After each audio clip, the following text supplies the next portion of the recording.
ఏదైనా ఆపతుంటే పోలీస్ స్టేషన్కు ఫోన్ చేస్తాం. కొట్లాటలు జరిగితే స్టేషన్కు పోయి కేసులు పెడతాం.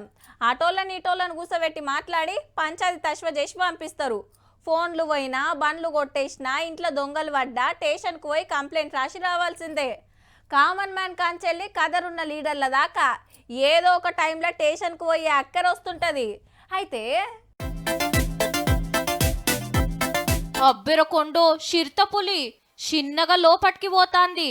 అర్రంతా ఓ మలక చూసి మళ్ళా వెనకకు మర్రింది. ఆగో పొయ్యేది పోక ఆగి వెనకకు చూడబట్టే. వామ్మో, లోపట కానిస్టేబుల్ కాకున్నాడు. తొంగి చూసి లోపటి కురికి తలపేసుకున్నాడు. ఇది తమిళనాడు రాష్ట్రంలో ఊటీ దగ్గరలో ఓ పోలీస్ స్టేషన్. రాత్రిపూట 4 సింహాలు డ్యూటీలు చేస్తుండ్రా లేదా అని చూస్తానికి వచ్చిందో ఏం పాడో. చిరుతపులిని చూడంగానే కానిస్టేబుల్ కు సల్ల చెమటలు ఉట్టి లోపట దాసుకొని బచాయించిండు. అది మళ్ళా రోడ్డెక్కంగానే గప్పుడు పానం నిమ్మలవడొచ్చు. సినిమా అంతా సీక్రెట్ కెమెరాల రికార్డ్ అయింది. అడవులు మొత్తం పొతం పెడితే మాకు గాసం దొరుకుతలేదని కంప్లైంట్ చేస్తానికి వచ్చిందో ఏమో మరి. ఎవ్వరు లేరని సప్పుడు కాకుండా వెళ్ళిపోయినట్టుంది. నా తిప్పలేదో నేను పడతా అని పాపం.